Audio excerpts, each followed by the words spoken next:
Hello friends, Mandar here. I'm back with another video. Last time I posted a video on EAD, which is Employment Authorization Document, and I got a lot of follow-up questions on that video. So I thought, why not make a separate video to answer all those questions. So these questions are going to be related to EAD, adjustment of status, different situations under which you can change job. Now that the consulates are opening, what is the situation of the appointments at the consulates? So there are a lot of questions that I'm going to cover in this video. So if you're interested in this topic, watch this video until the end and let's get started.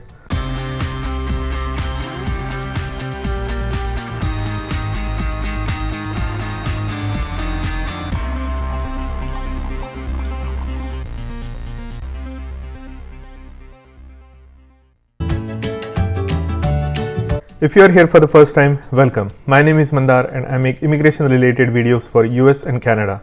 I'm not an immigration lawyer, so anything that I say on this video or on my channel is for information purpose only. For your specific immigration needs, you should hire a competent immigration lawyer. Now, if you haven't watched my previous video on EAD, you should check it out here. I have also made a specific video about adjustment of status process and what happens after you apply for your I-485 and other documents. It gives you a rough timeline on what are the things that you can expect after you apply for your I-485, which is adjustment of status, until the time that you get your green card. So be sure to watch that video, and if you have any additional questions, please let them know in the comment sections below. So now let's look at some of the questions that I got on my previous video on EAD. Now here is a very common question that I'm getting. Since last year, October of 2020, there are a lot of spillovers visa from the previous year because of the travel ban and the green card ban that the previous administration had put in place.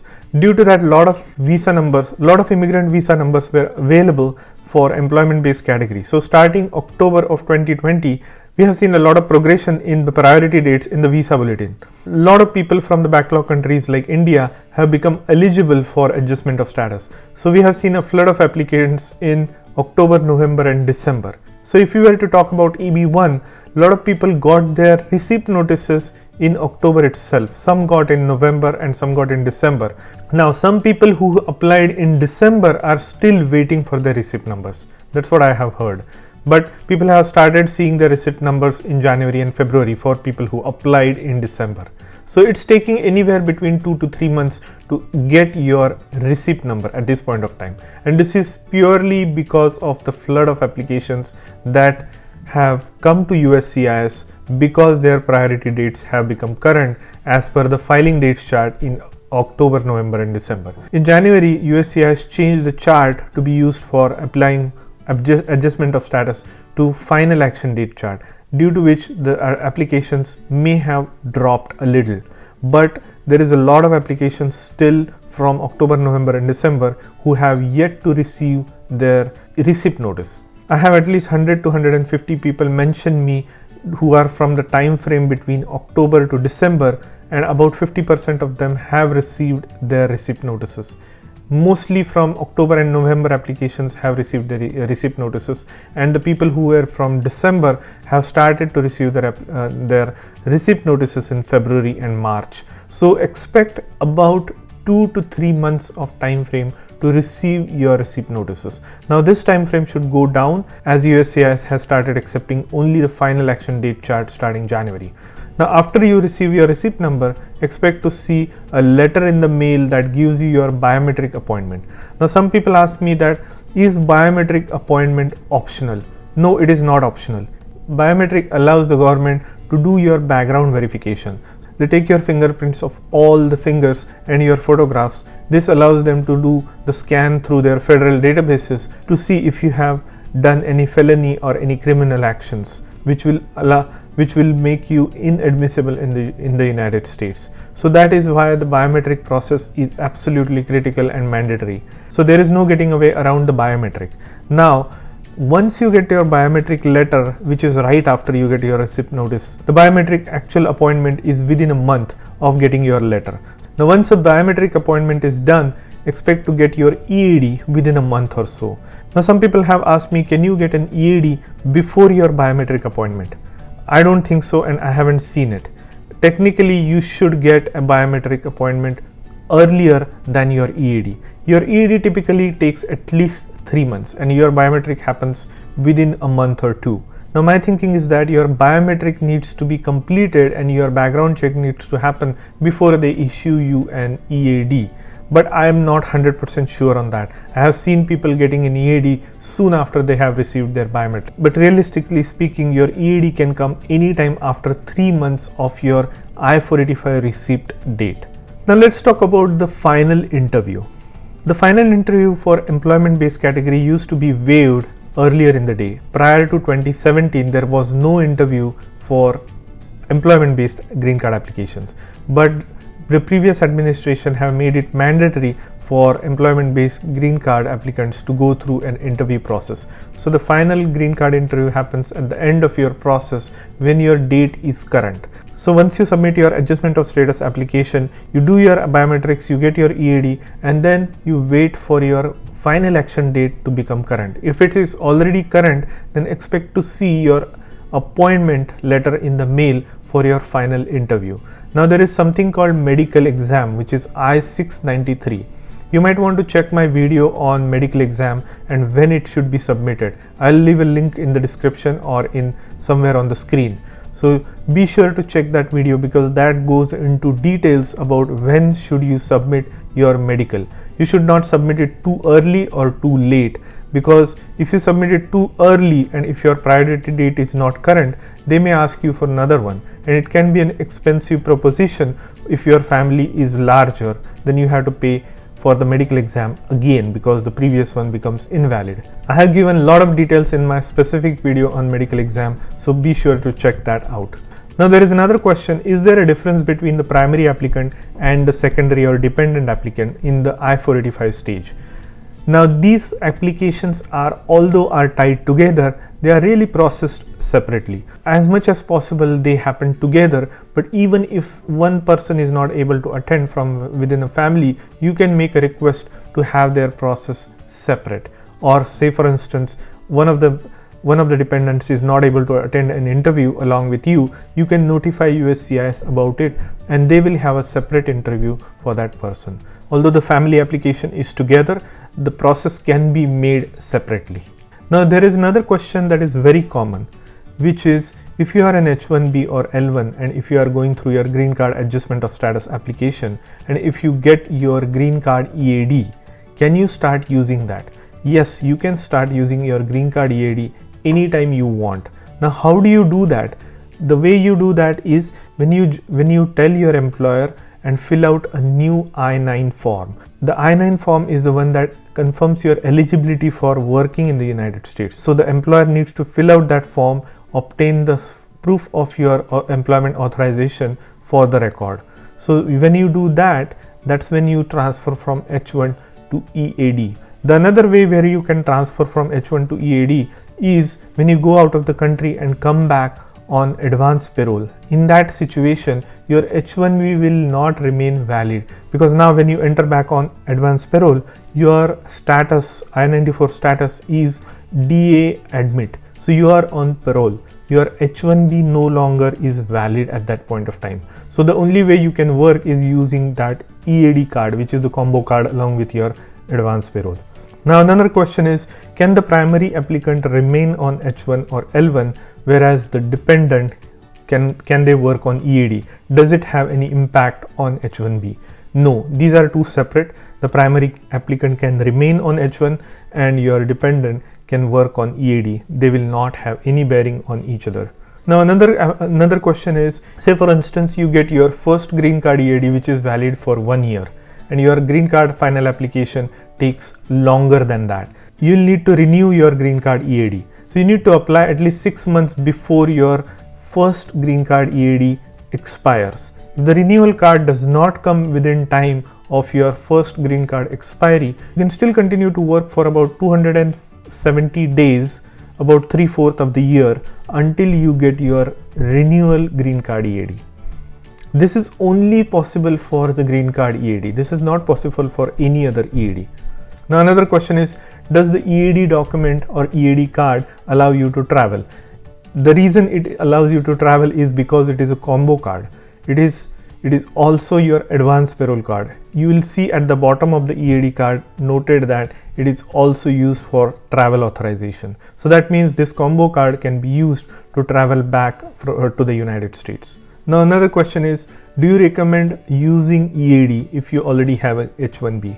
My personal opinion is you should, as long as possible, and if your employer allows, maintain your H1B status throughout the process until you get your green card, even if you have an EAD. Your EAD is there as a backup, you don't have to use it if you can maintain your H1 or L1. But that's just my personal preference. The reason is, if at all something happens to your final processing or of your green card, and if there is any problem, you always have a fallback option on your non-immigrant status.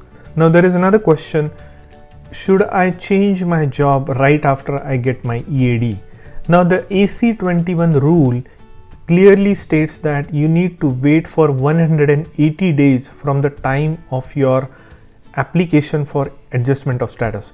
180 days from the receipt date of your adjustment of status or I-485. That is a requirement for AC21 rule. That way, after 180 days, you can change your employer in the same job category as long as the job is similar to mention in your 140 application, and you can continue to work for new employer. And at the same time, you'll also need to submit a 485J supplement to USCIS, which will tell them that you have now changed your employer. There is a new employer or there is a new job, but it is similar to the one that was mentioned in your I-485, in your I-140. My suggestion is, do not change your job within 180 days of your adjustment of status receipt date.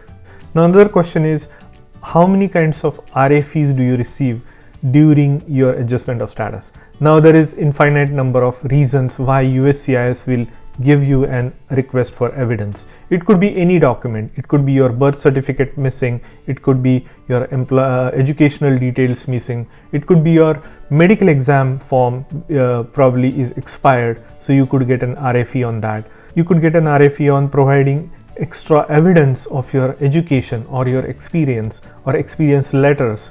You could be recalled for another biometric because the fingerprints from your first biometrics were not good enough. So there are several reasons why you could get an RFE during this process. But if you work with a good lawyer and if your documents are very clear, as long as you submit them all at the same time, you should not get any RFE. Now another question is, will the spillover numbers that were received from the previous year's family category to the employment based category will be used by the end of the year? Now that is to be seen, because the travel ban was still in effect until earlier part of this year. So a lot of visas were used for EB5, EB1 category. Now you saw the EB1 has already gone to current. It kind of jumped leaps and bounds through months and years, and now it is current in the April visa bulletin, EB1 for India specifically. That tells you that these spillover numbers were really used for this category. Now they are spilling over to EB2 and EB3, and we have seen the evidence of that. EB2 India moved by 3.5 months in April 2021, and EB3 moved by 2 months. So I am expecting to see this movement of EB2 and EB3 priority dates in months in the next couple of months, which means that these spillover visa numbers are getting used. And my expectation is that all of these visa numbers are going to be used up by July or August time frame. So there will be no leftovers or wasted spillover visa numbers. Now there is another question. Somebody has applied for I-485. What does that impact? How does that impact your other applications with USCIS? Say H1B extension, L1 extension, EAD, H4 EAD or whatever. There is no bearing of I-485 application on any of those other applications. These are all parallel applications. So your I-485 will continue to process on its path, while your H1, L1 or H4 EAD or whatever else applications that you have in process, they will continue to process in parallel. Now another question is, I'm working on H1B and my wife is working on green card EAD. Can she open an LLC? Yes, of course. That is the beauty of EAD. You can work for any employer, or you can also do your business. Now another question is, some people are in their home country and all of a sudden their priority dates have become current. Now they are not working for a US employer, they may be working for some other employer in their home country. Because the priority date stays with you forever, that has now become current. Now the way you need to do it is, there is going to be a rush at the consulate. So the consulate is not going to automatically call you unless there is a pending petition, pending 485 petition. So just because your priority date became current doesn't mean that you are going to get a call from the consulate to process your green card. You will need to find an employer who will have a bona fide job offer, a US employer that will promise to hire you based on your application.